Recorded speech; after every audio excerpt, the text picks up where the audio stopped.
episode of Turn Left. I am your host, Indiana's own Dana Black, coming to you live. Yes, all the way live from Black Pearl Studios, where we talk about Indiana politics from the left side of things. Woo, y'all, early voting is underway. You now have the opportunity to save democracy and keep white Christian nationalists out of our state house. You have the right to do that.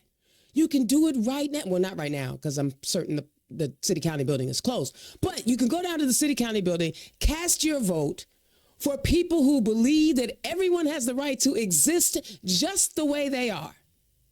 They won't ban books.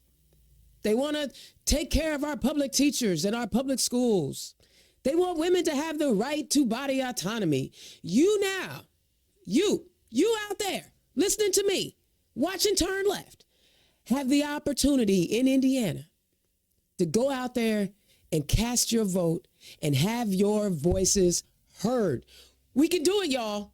We can do it. And so, Marion County is hosting a Get Out the Vote rally on the 26th. I know Fort Wayne, Allen County, theirs is at 10 a.m. Ours is at 1 p.m. so that we can get out the vote and motivate and encourage people to do what they want to do, which is save our democracy. Because the other team right now, the other team is full of lies. They're full of hate and misery and grievances. The other side is not listening to you. They don't care about you, because if they cared about you, they would listen to you. But that whole other ticket is an orange menace waiting to happen. It's an orange menace waiting to happen. You know, I feel for the folks in Southeast America, because the hurricanes have been absolutely brutal. There have been loss of life and obviously loss of property. And my heart, and I imagine everyone who's listening, their hearts go out to all those folks who are struggling and just trying to maintain and find a way to get through these hurricanes. And our national government has stepped in to make sure things are happening. So, for example, something that was implemented during the Biden-Harris campaign was an immediate $750, excuse me, to every person so they can take care of basic needs like diapers for their children, like formula, like just the deodorant, toothpaste, the little things that you need right now that you had to leave behind. But the Republicans, they want to lie about it. They want to lie and say that FEMA's not there and FEMA doesn't have enough money. Excuse me. That is not true. That $750 is a one-time payment. But the orange people want to tell you that FEMA's run out of money. But what they don't want to tell you is, no, they have not run out of money. But Republicans also voted against giving FEMA more money for disaster. The orange people, this is how much they care about you. During the height of the pandemic, the orange people were giving our enemies COVID tests. The orange people have been, since then, since he's been out of office, has been having private conversations with Putin.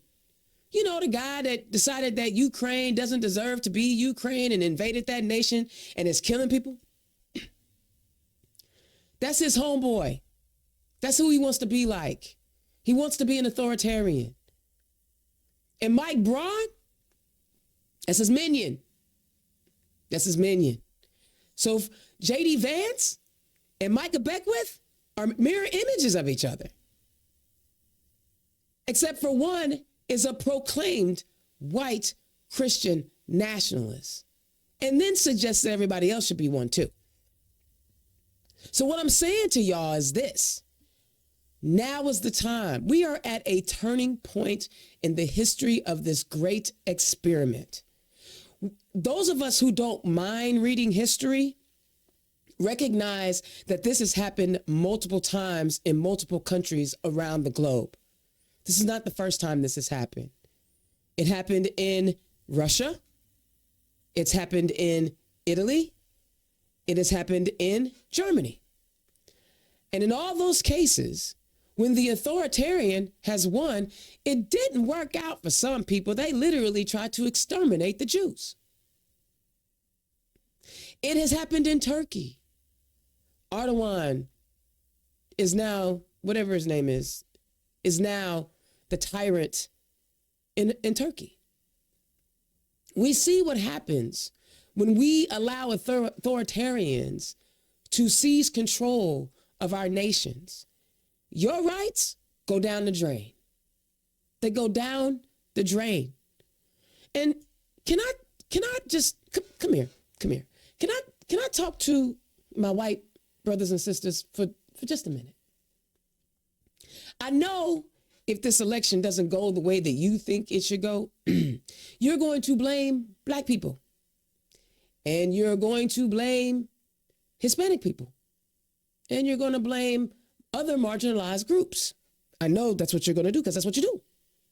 But I want to be really clear about one thing. And you take this back to your homies. Take this back to your cousin. Take this back to Meemaw. Democrats have not won the white vote since 1968. Say what? What you talking about? What you saying? What you saying, Dana Black?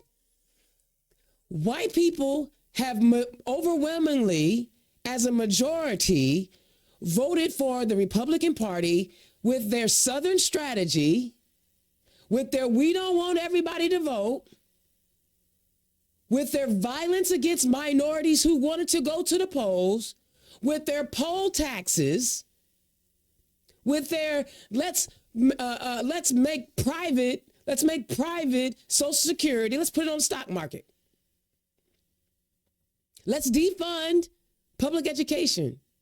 White people, I need you to see the humanity of other humans that live in this country who also contribute to the greatness of this country. I need you to stop putting your fears that we are looking for retribution for past harms to our communities. We ain't looking for that. We just want to be free. We just want to have body autonomy. We want to be left the hell alone. That's what we want. We ain't trying to take what you got. And by the way, there's enough sun for everyone to shine. There's enough. Our nation is the greatest nation on the planet, not just because we have incredible military might, not just because we have an economy that's the envy of the world. Now, don't get it twisted. I'm not foolish. I recognize the history of America. My last name is Black. I'm also a rainbow warrior. So listen, I get it. But I also know that because of the greatness of our country, we have seen massive changes. When it took 75 years plus from Seneca Falls to the 19th Amendment. This doesn't happen without male allies. We see with the 1964 Civil Rights Act and the 1965 Voting Rights Act and the Fair Housing Act that ensured that Black citizens were 100% and full participants in this government. It took white allies. We knew for gay marriage to pass, we needed straight allies. So we know it's in you. We know you have the capacity to do what's right. We know. And trust me, if we do this thing the right way this year, everyone is going to prosper. It may not be at the same pace, and it may not be at the same level, and it may not be at the same clip. But I guarantee you one thing, what will happen if they win? They're going to ban books. They're going to modify history. They're going to deny gay folks the right to exist because they're already trying to legislate us away as it is, especially my trans community. They're going to do a lot of things. They're talking about bringing gay marriage back to the States. So all the things. When I hear states' rights, I have DNA trauma from states' rights. I just want y'all to understand that. So what I'm doing right now is I'm begging. I ain't too proud to beg. I need y'all to see the humanity of people. We ain't trying to take nothing you got. But if you vote for the Orange Menace, Mike Braun and Micah Beckwith, you're basically saying we don't exist to you and our rights don't matter. Because don't tell me it's just the economy that is going to make you throw away this amazing experiment of citizen-led government. We all have a say in this government. We all have a say. So I implore you, I encourage you, when you go to vote, think about the future. Think like Liz Cheney and I don't have nothing in common. Not a thing. Like, I don't even understand her sister be her sister sometimes when she be hating on gay people. But guess what? We may disagree about the status of gay people, which I don't get that part. But she also believes in democracy, and she is standing on the side of democracy. If we don't vote the right way, we won't even be able to have policy debates.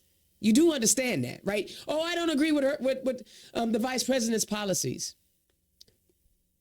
We vote the wrong way and we don't do what's right by November 5th, you won't be debating policies because somebody's going to tell you what you're going to get, what you're going to have, and how you're going to have to suck it up.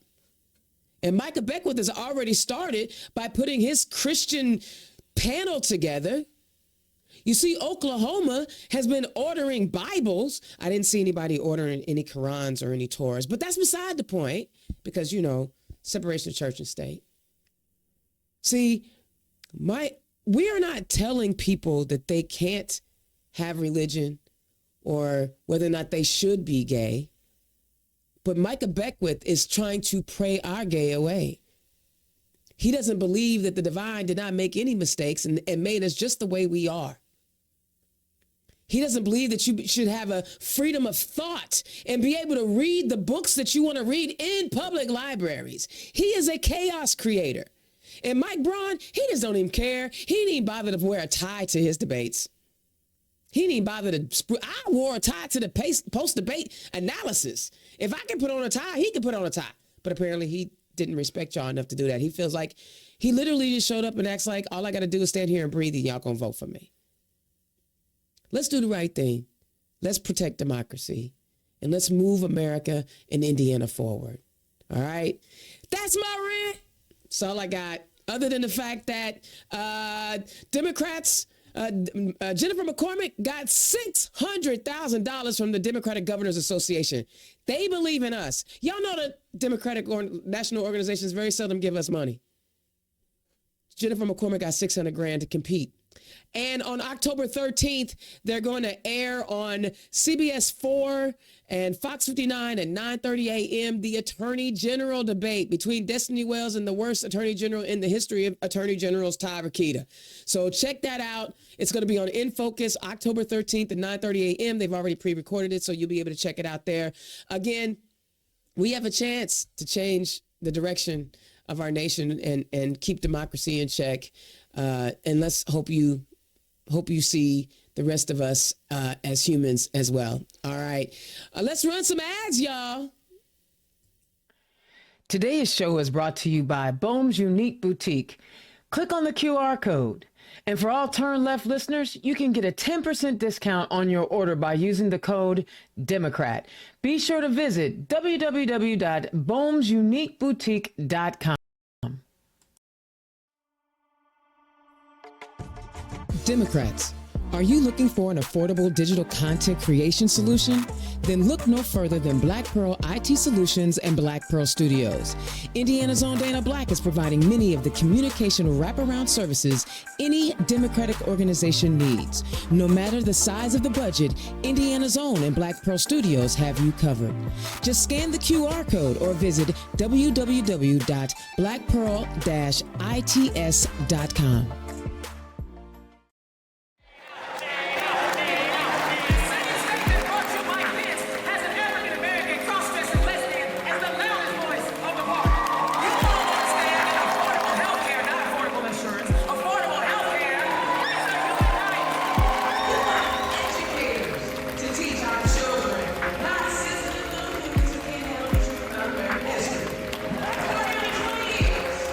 We have known Indiana the way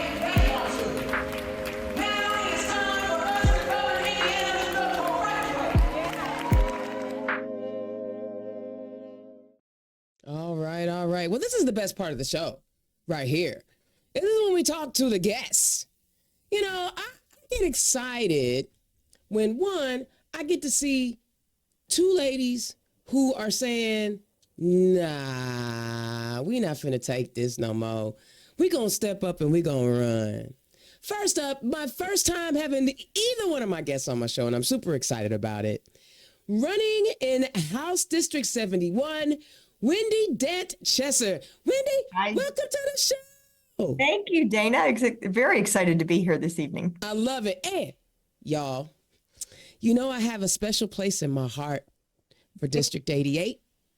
You know, it just does something to my insides. The fact that every Democratic candidate who has run for the seat since 2016 has been a woman. Y'all, running in House District 88, the love of my life, District 88, my girl, Stephanie Jo Yocum. Stephanie, welcome to the show.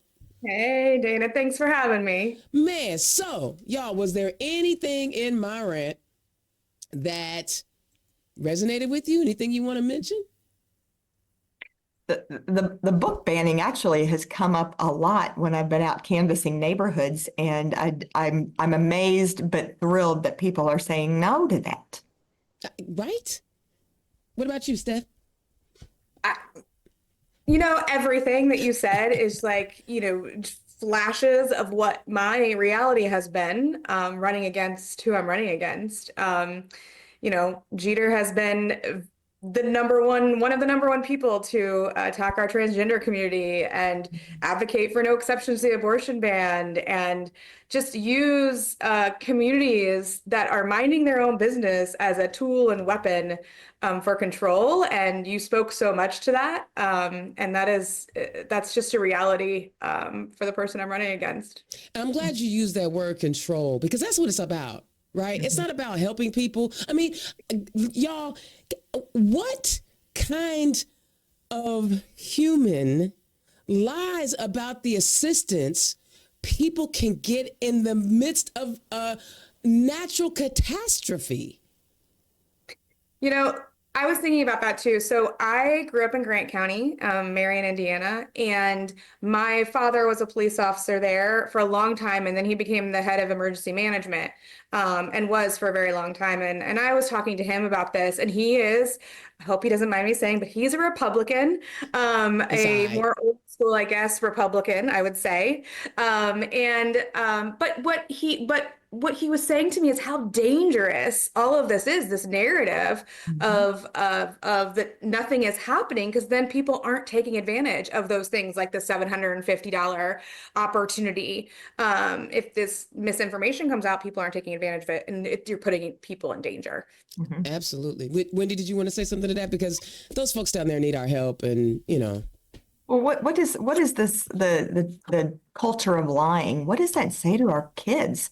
As we talk about it, I go back to my daughter was probably 8 in 2016 for that election between Hillary Clinton and Donald Trump, and I'm trying to parent her and teach her the values that we think are norms in this community. But at what point do you get popular enough that they don't apply to you? Yeah. It doesn't make sense. I mean, and everybody at every level. I mean, the thing I shouldn't actually ever mention anything she writes, because it's obvious that she's a idiot. But MTG, Marjorie Taylor Greene, said that the government was manipulating the hurricane to hit, to miss the Democratic areas of Florida. But at the same time, they say that climate change is not man-made. Can y'all help me make this make sense? How do you deny climate change is happening, but say that we can control a weather event? Yes. I have no idea. Again, the science doesn't matter. Thinking is no longer being encouraged for people to think on their own. And yet we can, if we say it loud enough, it becomes the truth. And that is not, it's not the way that I was brought up. I'm proud to be back home in my home area of Jeffersonville and in District 71. I know that's not the way we were brought up. Absolutely. Y'all, there's a lot of stuff going on in the nation, but let's turn it back to y'all. Wendy, yeah, this is the first time. Like, I don't even know nothing. Like, I know that you won a caucus, and Dr. Fleming, she was able to get a lot of positive legislation when it comes to healthcare. Some things, we don't always agree on, but she was able to get some stuff passed. She decided to resign. You were caucused in, and now you are running in that seat, which is a held seat. So we got to hang on to it. Tell Yes. people who you are and where you come from. Happy to. Grew up in Jeffersonville, went to Indiana University Southeast over here in New Albany, and left it after college. And one of the jobs I had during that time is I spent about 8 years working for the O'Bannon-Kernan administration. The last time we've had a Democratic administration, and I worked in both agriculture and economic development, which was the Department of Commerce. And in seeing what the state needed at the time, the rural areas were different, had different needs than the more urban areas, but yet we all cared about one another, and we were able to come forward with plans that benefited everybody. And it was the absolute highlight of my career to be a part of that administration. After the 2004 election, I went to Southwest Michigan, and I did economic development in the communities of Benton Harbor, and St. Joseph. Very unique experience for me, but it taught me a lot about the community development side. What do people really need? Is it housing? Is it food? Is it transportation? Is it childcare? All of those things. So when I came back to my home area in 2012 to run One Southern Indiana, which is the Chamber of Commerce for Clark and Floyd counties, it was very natural that while we talked about the needs that businesses had, we recognized that behind every business is people. And if you can help a business and find ways to help the people of that business, or even the people who live in the area who can achieve their own opportunities through that business, that's what I spent the majority of my career working on. And it was great to be able to come back to Southern Indiana and be in that position for 11 years where I was able to really make a difference for the folks who lived here. The difference was at the time, they didn't know who I was. I'm on the facilitation side, making sure that we're selling the community, we're figuring out what people need, and then the business takes over. Now, as I'm putting my name out there, it's been fun to tell the story, especially when we're out canvassing in the neighborhoods and finding out what people work and say, well, when that company came to town in 2015, here was some of the promises and conditions that they were looking for. How are they treating you as an employee? And those are great conversations to have. Oh my goodness. Wow. My head just exploded. I love to hear that. Okay, so was there something in your youth? Because even as, doing the economic development and working for the chamber, was there something in your youth and your upbringing that said, I'm being a public servant? Because you could have took those skills and went and worked for a private organization making, a whole God. I'm not saying, I don't know what you make, but I'm just saying private sector always make more than public sector. Talk about what was going on in your household as a young person that lets you see that being a servant leader was a path to go for you. Great question. A couple of things. Being first generation college graduate was something that both of my parents were proud of. And while they knew they knew what they liked about the community. So we drive down the street and mom would say, oh, I love what they're doing there, or I hate what they're doing there. And I'd always ask her, Mom, who's they? Who are the people that are making the decisions? And we started to have those conversations. And then I realized, when I grew up a little bit, I was like, oh gosh, I'm one of the they. I'm they. I have to take care of those people who have an opinion on these things, because this is the place that they call home. So Mom was also very active. Single mom, kept us out of trouble by making us volunteer all the time. And as I recognize what values she instilled in me, whether or not she had public service in my future, I don't know, but I recognize that that it's something that is innate to me, so I can take it forward. One of the things you mentioned in telling us your story was that you would go out and talk to the community and then take that back to the businesses. When you saw a conflict between what was right for the community and what the business wanted, and I'm not going to tell you, ask me to give any examples, but how did you resolve that? What was your method for, because we need both, right? We have to take care of the people.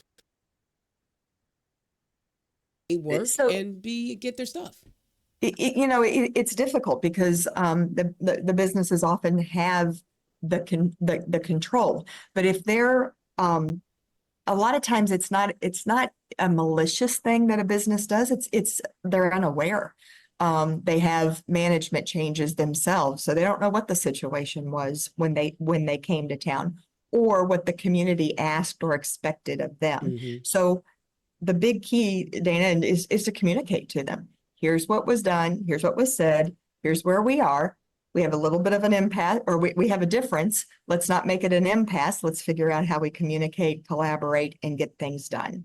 And that's why another reason I feel very confident that moving into the role of state representative, I can follow in Dr. Fleming's footsteps. Steve Stemler was in this position before her, very adept, both of them very adept at getting things done on behalf of District 71, because they knew how to talk to people and explain what the needs are for the people who live here.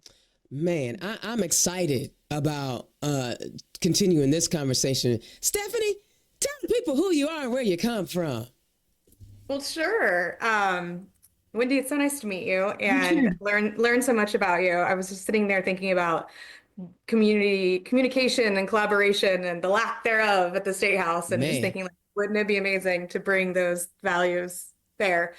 Yeah, so I'm Stephanie Yocum, Stephanie Jo Yocum. I am from Grant County, like I said, Marion, Indiana. I always tell people I have 4 parents. My parents divorced and remarried at a young age, but I'm one of those really lucky ones where all 4 of them decided to learn how to get along, and now, oh gosh, 40 some years later, I think they talk to each other sometimes more than I talk to them. My father was a police officer, like I said. My mother was a middle school teacher, and my stepfather was a middle school counselor. And my stepmom was on every board you can possibly think of. So public service was ingrained in me pretty early. Understanding what's happening in the community, what the needs of people are, was something that was normal dinner table conversation. I feel like I was really lucky for that. I went to college in Southern Indiana, Hanover College. Have some family down in that area, not far from you, Wendy. And then after that, I joined the AmeriCorps to figure out what my next steps were going to be. And frankly, I actually was going to do a gap year and go back to school, get my graduate degree, and become a anthropologist or something like that. My undergrad degree is in anthropology. But as soon as I started that work, I knew that my path was going to be different than what I had planned. So I did a couple years of the AmeriCorps working with high school students in urban areas. And the goal of the program that I helped run was to bring high school students together from different high schools. And if you went to any high school, you know that there are rival high schools anywhere you live, right? Yes. And we were in San Jose, California, bringing together high school kids from all over the place with the goal of helping them find commonality. And it was such an incredible experience for me that it changed the trajectory of my career. And so for the last 20 plus years, I've been working in nonprofit, still pretty tied to the AmeriCorps in different ways. I serve as the chair of the Indiana State Commission on Service and Volunteerism, so support the dollars that go out into the communities through AmeriCorps. And I currently am the vice president of operations for a large education nonprofit that uses play and physical activity as a means for social emotional learning, which I've been told we're not supposed to use those kind of words in our state anymore. And I'm not going to stop because they're super important for the development of our children. So I did Hoosier Women Forward a couple of years ago. HWF alum. I did it because I knew I wanted to get more engaged, but I didn't know how. I watched my mom volunteer on the Obama campaign. She was one of the reasons why Grant County turned blue in that first election. And I've seen her example of what it looks like to engage, and she still is texting. She's at home writing postcards for me right now, and texting for the presidential campaign. And I didn't know how I wanted to get engaged, but I knew I wanted to. And I thought I was going to be behind the scenes. And yet again, what I thought was going to be true did not turn out to be the case. And here I am, stepping up when I think our district just needs it. Our district, it's time. Our district is changing dramatically. Hancock County and McCordsville is one of the fastest growing areas of the state.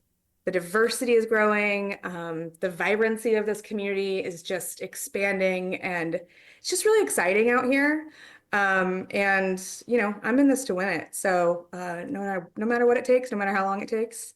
Stephanie, if I could, I'd vote for you. Thanks, Wendy. You've got an amazing background. That's awesome. Thanks. Both Yeah. of y'all do. And what's so crazy is like both of y'all are smarter than pretty much okay. I'm gonna leave it alone because there are dumb people in Congress. I'm just saying, I know y'all running for the state house, but she said that we could control the government could control the hurricane, y'all. Anyway, you know, you mentioned that you have a unique blended family. We're seeing that conversation come up a lot because our vice president has not given birth to children, but she has children. But what I think that conversation speaks to is that certain people believe that a family should look a certain way. Talk about how you have benefited from having, you know, a very unique blended family. Do you have any siblings? You know, what comes from all of that, from having, you know, a very unique family? Well, first of all, I have 4 incredible parents, humans, friends, and I could not imagine my life without I don't even like the word step parents. I mean, they are Alan and Nancy are just like 2 of the best humans you'll ever meet in your life. And I couldn't imagine my life without their influence on my mom and dad and the happiness that they brought to them and how that impacted my life. So I think that's a big deal. Like, I don't know who I would have been or where I would be if I didn't get this blended family. And so when there are attacks on families, I take that a little personally, but also because I also have a family that's multicultural. And so that is upsetting to me when I see attacks on people of color. I have family and friends, families are they called? Friends that I choose as my family. Honey. Who choose to love somebody who looks different than who I might choose to love. And it's just, to me, all very personal attacks. And to your point of what you said earlier, like, leave people alone. Like, when did the Democrats become the small government party? Like, when did we become the ones that are like, just mind your damn business? Ain't that what Coach said? Mind your damn business. They don't want to do that. But I just love this, you know, the dynamic of, you know, the AmeriCorps. I mean, because again, you could have, you know, taken now I don't know how much money you was going to make with your anthropology degree, but you could have been out somewhere digging up some people. Who knows? I might have made more than I did in nonprofit, and certainly more as an AmeriCorps member, but I get to support AmeriCorps all over the country and in our state, and it feels like such a full circle moment for me to do that and to help other young people get engaged with their communities and in the civic process. So, oh my gosh, guys, do you hear how amazing these candidates are? Like, if you're like me, you probably real geeked right now. So what I want you to do is click the donate link. Yes. I know it's a month away. We're already starting early voting, but there's always something that they will need at the last minute, or water for their door knockers, or food for their phone bankers, whatever it is. Could you please click the donate link so that you can donate to these amazing candidates who are ready to represent you, who are incredibly intelligent and just want to mind their own damn business. All right, guys, let's get into it. My apologies for the coughing. You know, the State House, in my opinion, is the most powerful place in in our citizen government. The state house can determine what bills come down from the federal government, and then how heavy-handed they choose to be on local government. Because there used to be a time when the GOP used to think, home rule was a thing, but they don't believe that if you are Indianapolis or Lake County. That's where the minorities live. So when you see the different pieces of legislation that are coming out of the State House, tell me one piece that you saw, no matter how recent or how long ago, that really got your craw and you said, you know what, if I ever get in the State House. Wendy, I'll start with you. So running a local chamber of commerce, one of the functions that we did was to have an advocacy committee and look at legislation as it came down. And we would play offense but we would probably play defense more often than we would play offense, because as I'm finding out that most people come to the State House with, nobody knows a lot about everything. Right. So we have to figure out what it is that where they're coming from and what they're looking for. One of my areas of experience is economic development. How do you bring businesses to your community and help them thrive there? And there were often bills that would come down that were not friendly for Indiana businesses to want to grow, expand, or even stay open here. So those are the ones that we looked at. Some of them were just silly. And you could tell somebody got mad at somebody in their home area and they thought, well, this is because of this, these people will shut this down. Sorry. But there wasn't, there's a lot of little examples like that. I think the ones though that are probably stuck in my memory though are the ones that we got across the finish line. We put an offensive, we put the offense in place, and we said, this is important to us. And while this may not make sense to those in central Indiana, for those of us in the border communities that, I just sound like Sarah Palin. I can look across my backyard. No, don't say that. That's like Beetlejuice. Don't do that. But I can see Kentucky out in my backyard. I mean, something like that. And I can't say that that's not a positive influence on our economy here. Louisville, Kentucky is, in Southern Indiana, we're best known for a city we're not, in a state we're not a part of.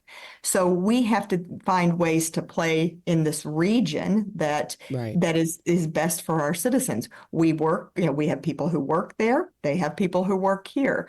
We have, I don't have to build a zoo in Sellersburg. I got the Louisville Zoo, and it's 20 minutes away.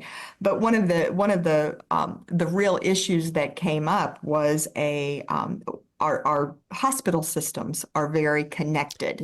Both in Jeffersonville and New Albany, the hospitals have been purchased by Louisville Hospital Systems. And an Indiana hospital at the time did not recognize the license of a Kentucky nurse. And what that was doing was creating a healthcare challenge that our residents and the businesses here were saying, this is a problem. So we worked bipartisan, unilaterally with folks around different parts of the state. And Indiana is now a member of the Interstate Nursing Compact, which means that our states recognize to a point the licenses offered by other states. Nice. As a Hoosier, that benefits me. Yeah. Now, and there are telehealth reasons it benefits people in Indianapolis and throughout the state. So when we understand and get behind and can really play offense on getting the right thing done and celebrate that success, those are the reasons that those are the things I look forward to being in the middle of as well. Oh my God. Sounds like you're already better than most of the legislators in there. Stephanie, what about you? Anything that's got your craw? I mean, I really appreciate what you said, Wendy, that, folks bring different expertise to the table. And I think one of the things that makes my skin crawl is the lack of expertise and education in the State House. I think we have one sitting teacher on the Democratic side, Tanya Paff, right now. No, don't forget Dr. Smith. That's right. I'm sorry. Yeah, Dr. Right. Smith. Dr. Smith, that's right. But we have very few educators sitting in the State House, and oftentimes we see the right side of the State House not actually ask educators for their input or their expertise. And I know I was talking to Senator Hunley about this one specific bill who, was a classroom teacher and then a principal. And that is the bill they passed to hold back third graders who didn't pass the iRead test, which just makes my skin crawl. And it makes us crawl for a few reasons. One is because there's so much data that shows when you hold a child back, they are more susceptible to bullying. Their chances of graduating high school plummet. There are so many reasons against holding a child back unless absolutely necessary. But the biggest reason why it makes my skin crawl is because we are punishing children for our state's lack of preparation of those children, right? And so if we have kindergarten and pre-K for those kids could be ready to read by third grade, but we don't have enough pre-K seats. We don't have universal pre-K. We need it desperately. Kindergarten is not required. And so I see kids, when I'm working with schools, start school in first grade. And in first grade, now they're just learning how to line up. They're learning how to listen. They're learning how to learn. And so, of course, by third grade, they're going to be behind. Yeah. And so that bill just absolutely makes my skin crawl because we are actually punishing kids for our failures in the first place. Let's stick with education because I feel like I'm talking about it every show, but doggone it, if we had better education, maybe people wouldn't fall victim. So many millions fall victim to the orange narcissist. You talked about they changed to hold back third graders, and this question is for both of you. They tend to change what they're doing before they even see what they changed last time even works. Mm-hmm. Talk about what you guys, and I don't care who goes first, talk about your take on education and what you plan to bring to that discussion. I'll start, Stephanie, and jump in at any time, but I think a couple of things. Number one, when you talk about a workforce system, it starts with the education system. And what we hope students in the education system are learning is how to learn, how to unlearn, and then how to relearn. Because what they're going to do to support themselves, they also have to learn to earn, because we want people to be self-sufficient, and that's where they can find fulfillment if they're managing and being self-fulfilled, self-actualization, if you go to Maslow's hierarchy. So the education system is preparing students to think and learn and have a little bit of fun while they're doing it. I'm happy I have spent most of my time I was caucused in June, at the end of May, sworn in June, and I've spent a lot of time with teachers. Mm-hmm. And I'm amazed every day. I went to public schools. My daughter goes to public schools. We know that they are constantly seeing changes in diplomas, and we're going to throw another one at them. We know that funding is an issue. It's not just you can throw money at the schools and all of the problems disappear. You got to direct it. You got to make sure it's managed and it's understood what that funding is for. Instead, we now have vouchers that is taking money off the top of the public, or what would be going to the public schools. And you have a situation where the teachers have less say through their union on what they can accomplish.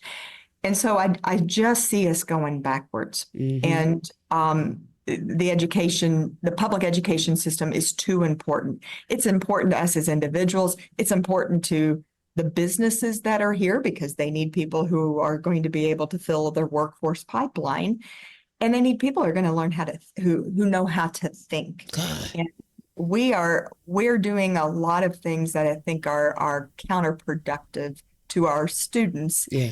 And that's going to really hurt us, maybe not tomorrow, but in 10 years when those students are in the workforce, we know we're going to have I believe fully, we're going to have a challenge if we're not all focused on supporting public education to the best of our ability. Love that answer.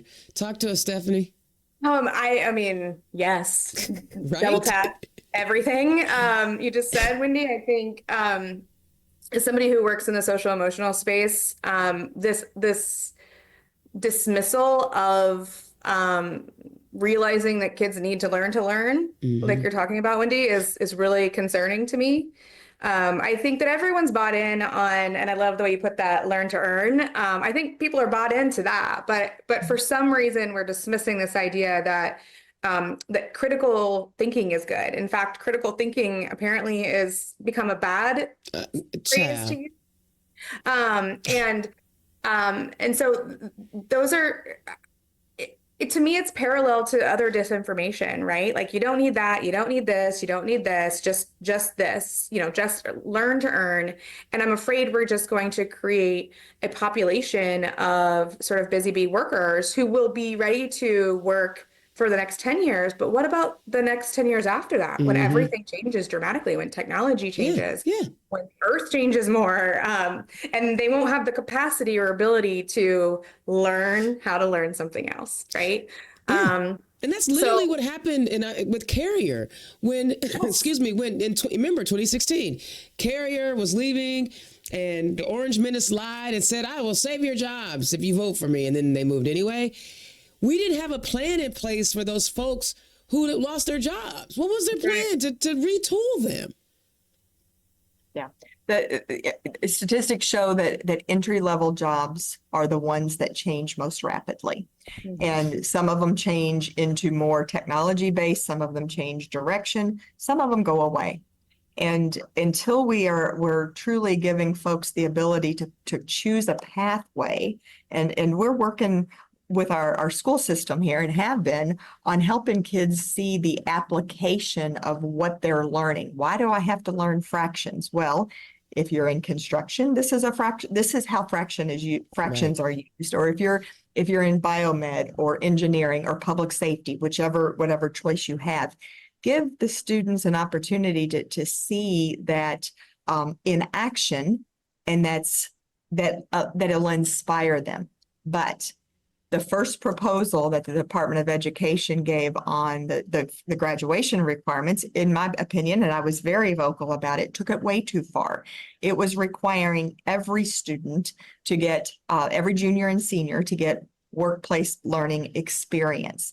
And that's not practical. No. 16, 17-year-olds, their brains think differently. Yeah. Businesses aren't educated and trained in education. So they come into the workforce and then, is there value in that time? There was really a lot of expectation that our businesses were going to do that. And I've worked with businesses my entire career. Most of them aren't prepared for that. And most of them have opportunities to engage in schools. They're not, but it's hard to find those pathways. Well, and Jennifer McCormick brought up something incredibly interesting when I interviewed her on Turn Left. She said it was just a way to skirt labor laws. Like, all they wanted to do was just take these kids and give them the low wage jobs. Like, 14-year-olds working to 9 o'clock. So a couple of, there are some great examples.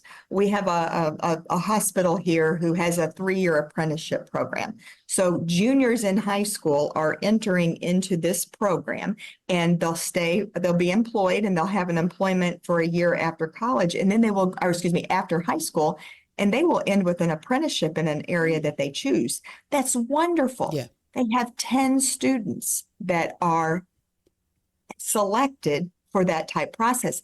It's great. I never want to inhibit that type of creativity, but to expect every student to be able to do that. And that means a lot of them, let's be honest, they're going to work fast food. They're going to work in something that is not going to necessarily, and they may or may not get paid for it if they need the credit. So we have to make sure that we're doing something that's fair and equitable to all students who are at different ambition levels, different achievement levels, because they have to find their footing, and we can't afford to fail any of them. And Stephanie, it's safe. Who's going to keep them safe? Stephanie, I was going to go there. 2 things for you. One, I know you both have a lot of rural areas, But Stephanie, if you're 16 and not quite have your driver's license and you're a junior and you have this work requirement, you live in rural Indiana, how you getting there?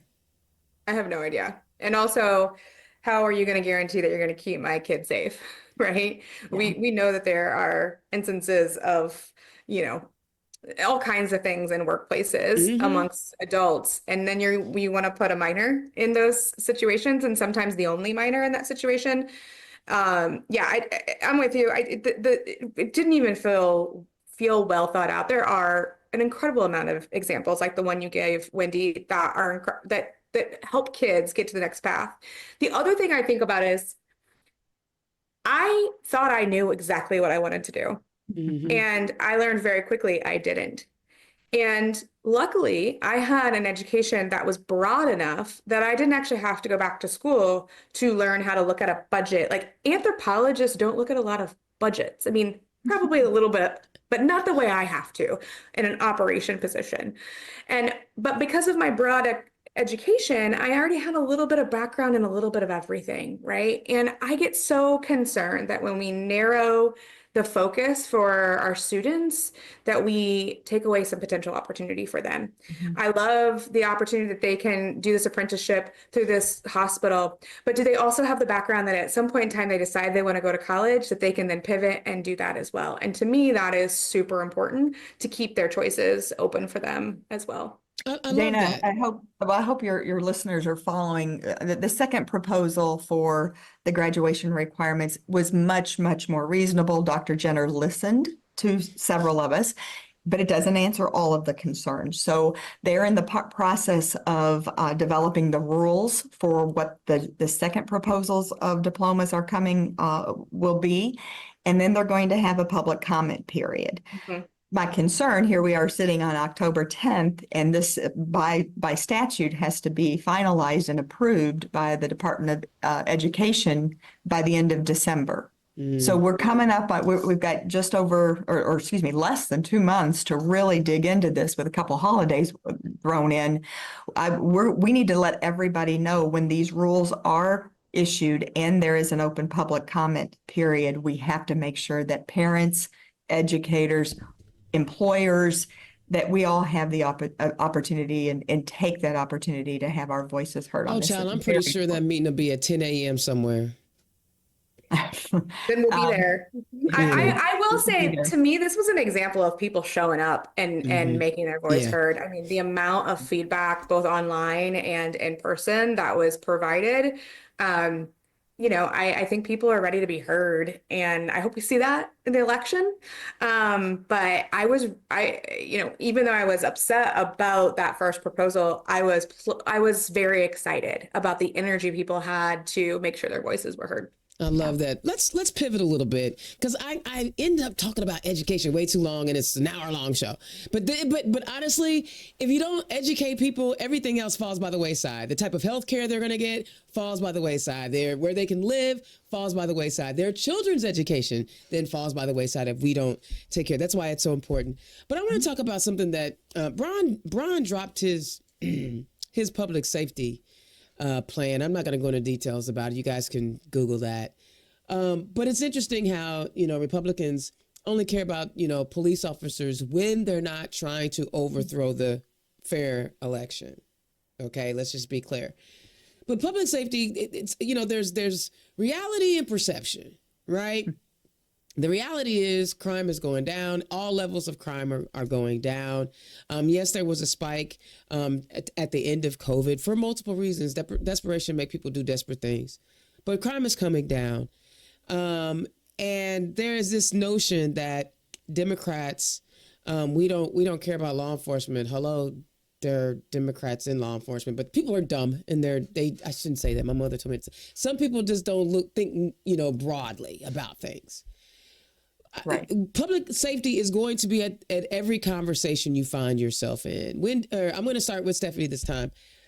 Talk about how you see public safety and the role that you want to play in helping to craft public safety that addresses all the issues and needs. Especially, and the reason why I ask y'all this is because, one, you got a business and community development minded person, and you're, AmeriCorps, you're trying to develop young minds, that they're doing great things. So public safety hits it right for both of y'all.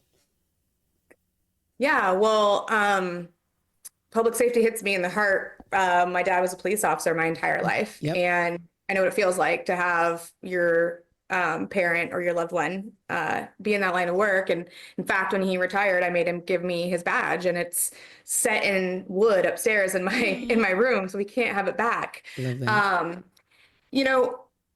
One thing I've learned recently that was new to me, and maybe this is my own naivety, was that public safety officers don't always have a seat at the table when their livelihood, when their jobs are being discussed. Mm-hmm. And I was talking to a person in public safety, and they were explaining to me a situation at the State House that was happening, and they really thought that somebody from their department should have been at the table, and they asked and they asked, and they didn't get the opportunity. And I thought, in my head, that was shocking. Mm-hmm. Again, my naiveness here, because I thought, wow, if I'm making decisions about police, fire, any kind of public safety, I am a nonprofit executive. Mm-hmm. What do I know? Shouldn't I be sitting down with the folks who are impacted by that work every day? And so to me, what I want to bring to the table is the same thing I would bring for educators, for whomever, is a humility to know that just because I sit in a seat at the State House doesn't mean I know everything, and that it is my job to listen. And not control. It is my job to work collaboratively, to go back to Wendy's word from the beginning, and not decide what I think is best. I think that's the main thing.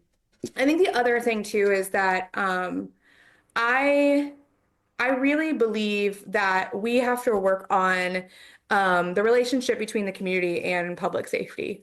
And we have to make sure that folks are held accountable across all boards. Mm-hmm. And I think those are hard conversations, and people don't want to have them because they're hard conversations. But I think it's our responsibility to have hard conversations.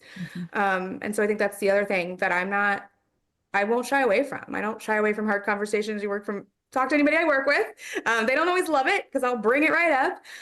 But I think it's really important. We're talking about people's lives here. I love that. And the fact that you mentioned that people, they don't have a seat at the table. Even when they didn't listen. Like literally they were like, sorry, your constitutional carry is terrible. Could you not do that? And they were like, nope, no permit needed. That's right. Yeah. So even when they were there, they didn't listen. Like, that's right.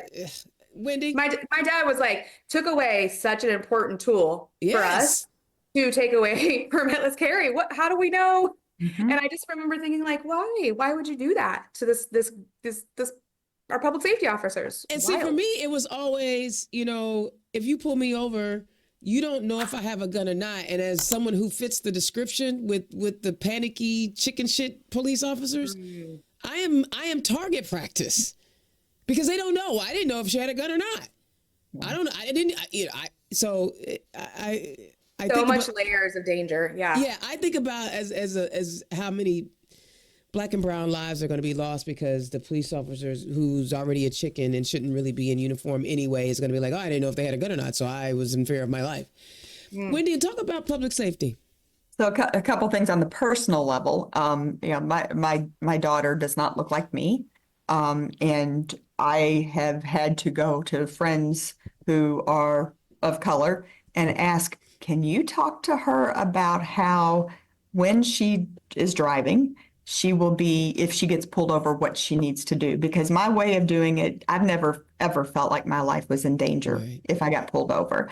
I don't, she's 5'11", she's beautiful, but she could potentially walk into, she's also a smart aleck. She could walk into something or get faced with something and she doesn't know how to get out of it. So I think it's a very real conversation as a mom in a personal level. As a community, you said that we're rural communities, and my district is probably one of the more urban districts in South Central Indiana, with Jeffersonville, Clarksville, and a bit of New Albany. So we do have, with Louisville right across the river, we do have a lot of those urban crimes that are committed, theft, rings.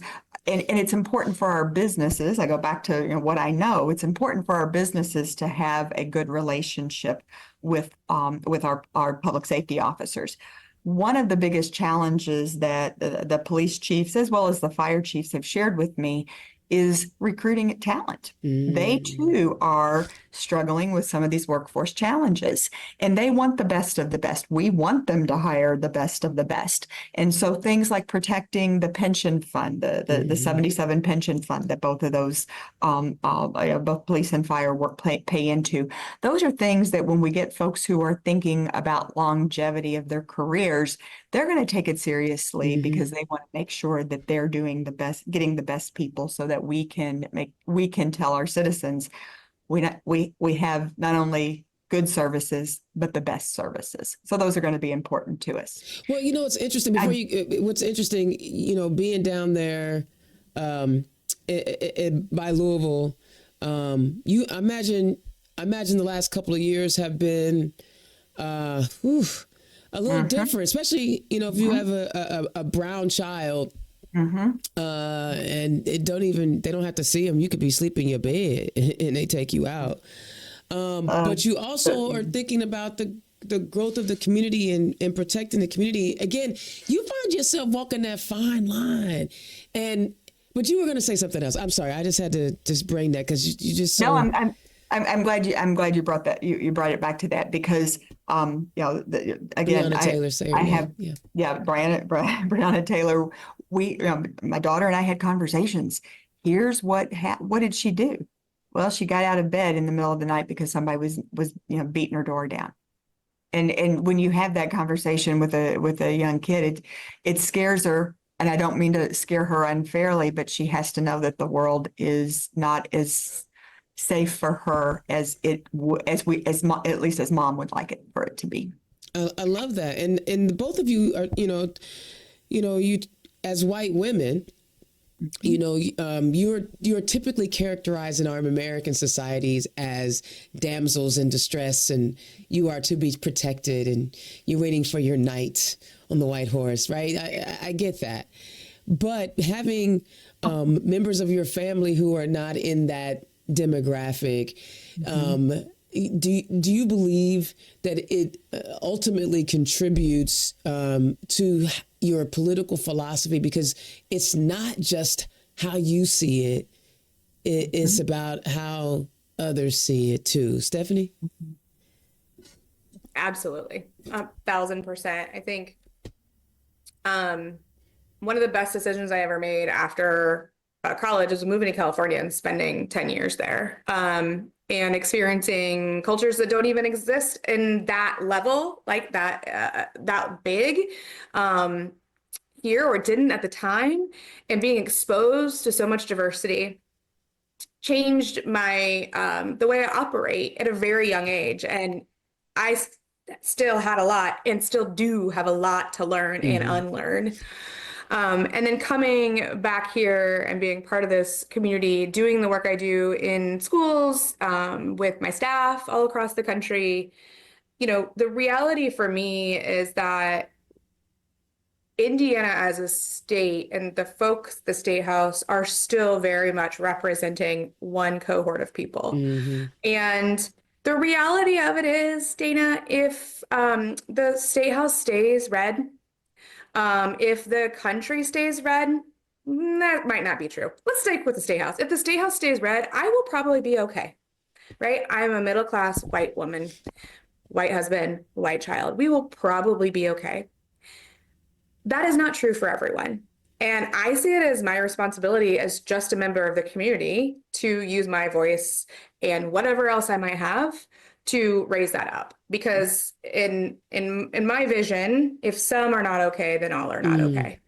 And so, yeah, I mean, I think it is probably what drives me the most. I mean, my opponent, like I said, I started at the beginning, I feel like uses marginalized communities to weaponize as a weapon to keep folks from looking at the real issues, to infuriate and bubble up his base. I mean, if you look at his social media most recently, he's talking about the transgender sports ban and how he can't wait to get back to session, and he hopes that we bring that back up and we make it even stronger. And I think, like, you're for the one kid that wanted to play in all of the 6 million.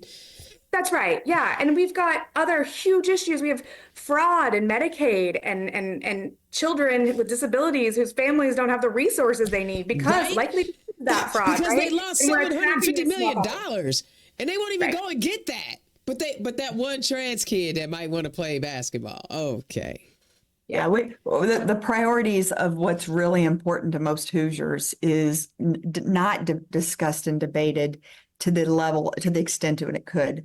You go back to SB1 when the state rushed in to make that decision. We had real problems that affected a lot of people in the state. Nobody was rushing in and calling a special session to address those issues. And so we have to get our priorities back on track with what most Hoosiers really feel are the things that are important.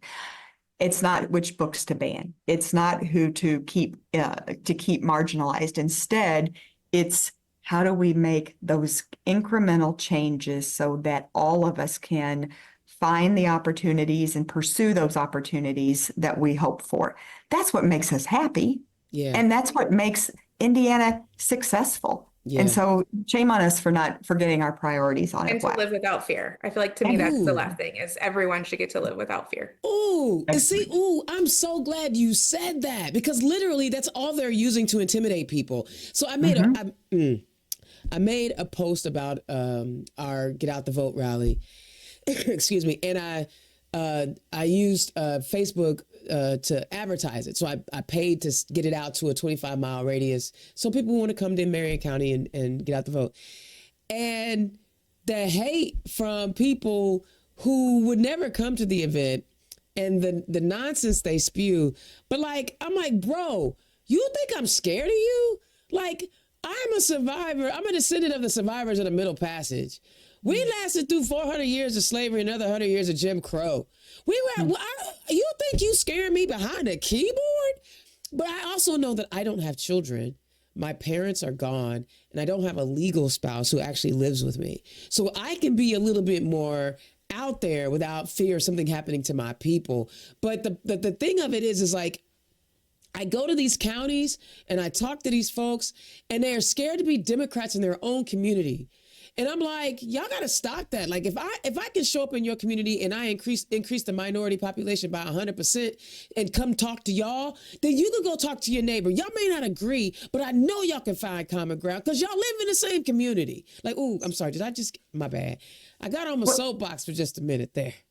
No, Dana, your strength and fortitude of resolve to say, I'm going to talk about what's not right. We all need to do that. And you said in your rant at the beginning, you need allies, and we need allies to do the right thing. And we can band together. And I don't know who coined this phrase, but I love it. Indiana isn't a red state. We're purple with the turnout Destiny problem. Wells, who's ready for a Okay, thank you. I didn't want to miss a plug. Look at you plugging our candidates. I love that. But it's so true. And especially in this district where people of color have not been voting at the levels that you can look at the voting precincts and see in the last presidential election which ones had just at 50% of the eligible voters showed up.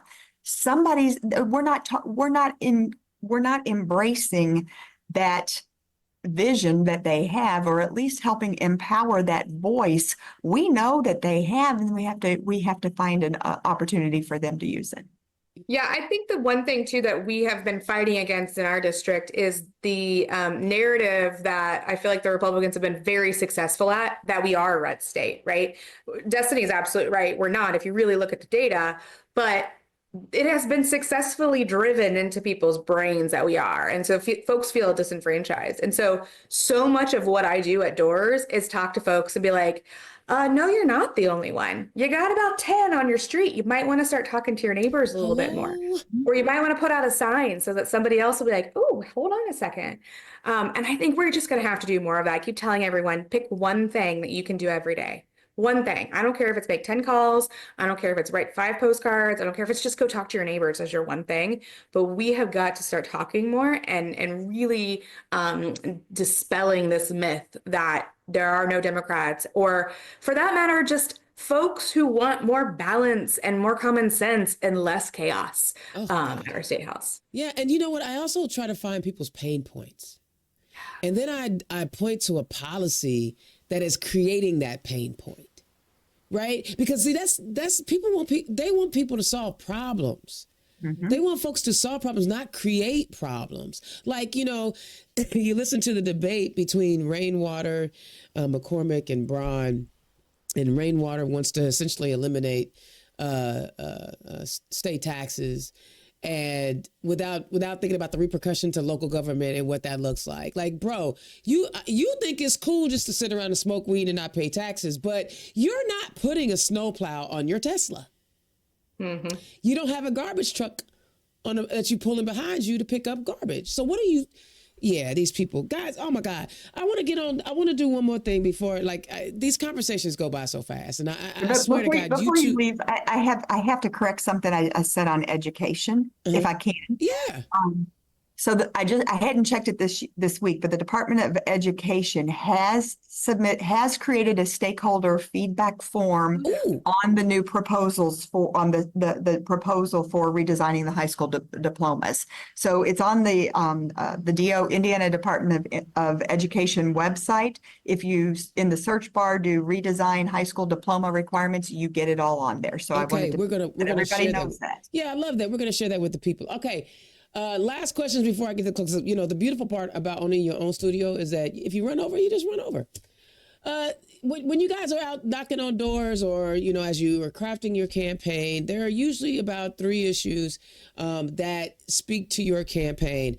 In an elevator pitch, you know, you don't have to go fast, but what are the 3 things? I know we hit on public safety and education, but what are those things that's driving your campaign forward? Stephanie, I'm gonna start with you. I think for me in our district, the things that I'm hearing most about is a desire for collaboration and less chaos. Honestly, Right. Folks really want to see leaders working Wendy. together for positive solutions. The other piece is definitely around reproductive freedoms. I think folks are definitely starting to understand that this isn't just about, you know, someone deciding that they don't want a pregnancy, which I still believe someone should have that choice. But we're also talking about medically necessary procedures to save a life, to save a woman's ability to reproduce. And that's becoming more and more clear. And the impact it's having on doctors leaving our state, and that's becoming really clear, even more so. People are scared. They're scared for their kids. And I used to just hear it from women and moms, and now I'm starting to hear it from dads. Love that. Me too. And they're really starting to understand. And I think the third thing is education. I really do. I think, especially out here in the suburbs, now I have a little bit of Marion County still with Lawrence Township, but folks out here are used to having their, you know, really decently funded, strong, you know, pretty successful schools. Every school district has their issues, but they're used to that. But they're also seeing that the decisions that are being made by the legislature are impacting that comfort. And folks don't like it. They don't like their schools having money taken away. They don't like that those resources being taken from their children. And so I'm hearing a lot of that too. Wow. So that voucher program defunding public education ain't working in the burbs. That's scary. So you got suburban moms wanting to have body autonomy and their kids to have all the resources. Oh, y'all don't want that smoke. Y'all don't want that smoke. Wendy, what are the three? Top three. One is a derivative of education and workforce, and that's childcare. Indiana ranks 50th out of 50 states in childcare, and it is impacting income. It's impacting families at many different income levels, and quite frankly, it's affecting us as women more so than it is the men. And if someone stays home, it typically happens. So, childcare facilities is a big challenge in the childcare. I'm sorry, the providers are saying, you could build me a new building and give it to me to run a childcare facility. I'm not going to take it because I've got a 40% turnover as it is in my employee base. And that's not good for the business. It's not good for the kids that they're serving. So childcare, the supply and demand equation is not resolving itself here. So it's time for government to step in and do something. And there are some examples from around the country that of programs that states have implemented that could be helpful. So that one is universal, either as an employer, somebody who works on a line whose coworker's kid is ill. It affects that person. Everybody can see something in that for them. Secondly, senior issues. Medicaid, the Pathways program, the waiting lists. I went through a lot of this with my mom last year before she passed, and it was all about here, go ahead, find this website, log in. Well, at 76, my mom really wasn't very good at logging into a website and remembering the password and figuring out what her needs were. So we have to do a better job of taking care of our seniors. When Katie Wolf was a senator in the Indiana State House, she had a beautiful picture on her wall behind her desk, and it said something to the effect, it had a child and an older woman, and it said, the sunset is just as beautiful as the sunrise. That's right. And I may not have gotten that exactly right, but that is so true. The third area is very localized, and we have been duped by a former sheriff. Baby, I've heard the story. Trust and accountability of our elected officials, but I'm going to try to stop using that term. Trust and accountability of our public servants. That's right. Because elected officials are public servants first and foremost. If we can't establish that we have ethics in our elected officials who are serving the public, then we are screwing up. And so that is the reason that I got off the sidelines. That is it. It said, we can do better than this, Clark County. We deserve better than this. And I say Clark County, but it affects all of Southern Indiana. It affected our ambulance services, it affected our fire service. We are reeling from that. And we have a felon, an admitted felon, who on this coming Monday is going to get sentenced to 27 out of the 31 felony counts that was made against him.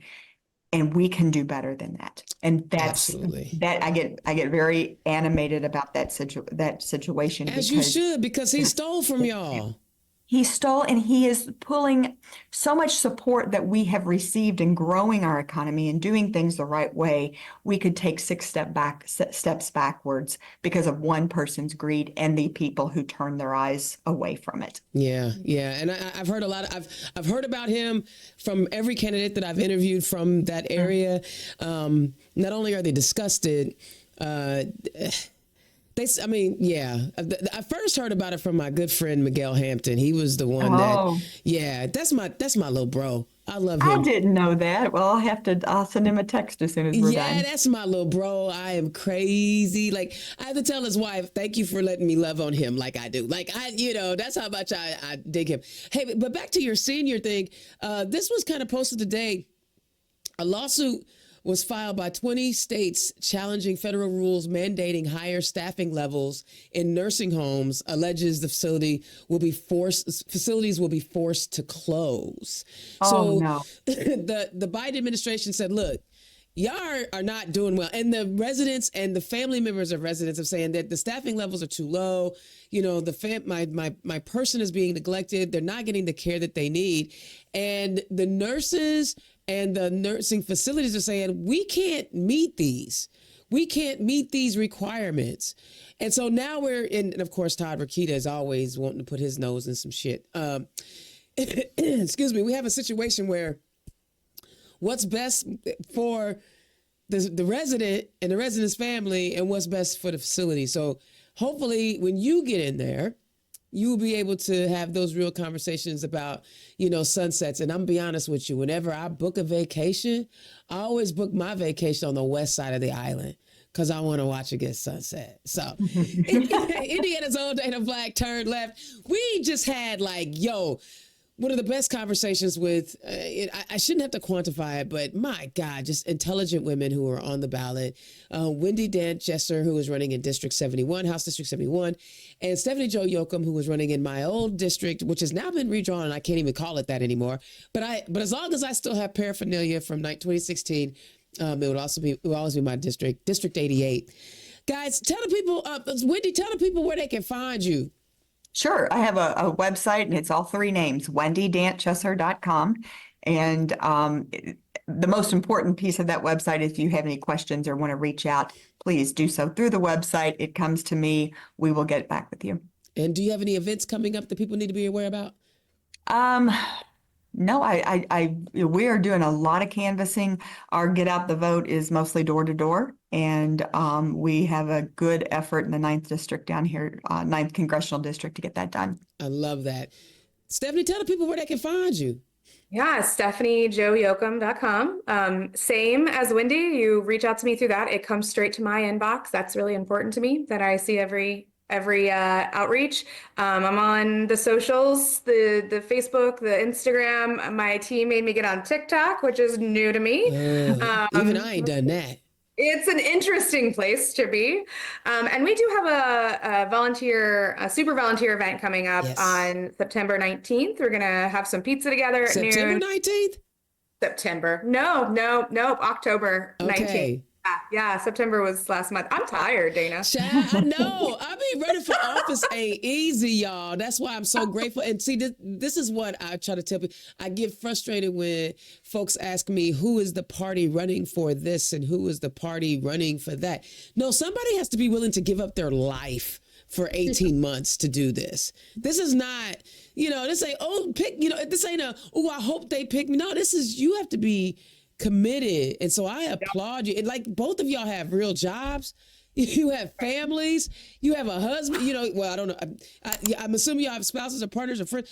There's a whole life that goes on besides running for office, and people forget how important it is. Thank y'all so much for joining me on Turn Left. Don't go anywhere just yet. Guys, woo! I'm excited. I hope you're excited too. We could end that supermajority. We could hold on to a seat and flip a seat. All you gotta do is go to the polls in District 71 and District 88 and cast your vote for Wendy and Stephanie to send them to the State House. And that is one seat closer to ending the supermajority. Right now, Democrats don't even have to show up to work. They can write whatever they want, the way they want, how they want. And that's why we are now fighting for body autonomy. That is why we are fighting to fund public education, because they have a supermajority. That's why the police officers couldn't say, permitless carry is a bad thing, or why we don't have legal marijuana. Good Lord, every state around us is making millions of dollars off of us driving to those places, because y'all know y'all smoking and chewing with your gummies and your cookies and whatever. So this is our opportunity to save democracy. This is our opportunity to flip our state house. This is our opportunity to have a win. When you cast your vote, consider the people that are looking out for you in your community. Because them orange people, that's what I'm calling the orange minions. They are not. They could care less what happens to you, because they would, the most they would ever do is throw paper towels at you during a hurricane. I'm Indiana's Own. Thank you for tuning in to Turn Left. I will holler at y'all next week. Peace. Turn Left is the property of Black Pearl IT Solutions. Executive producer, Indiana's Own Dana Black. Music by www.bensound.com.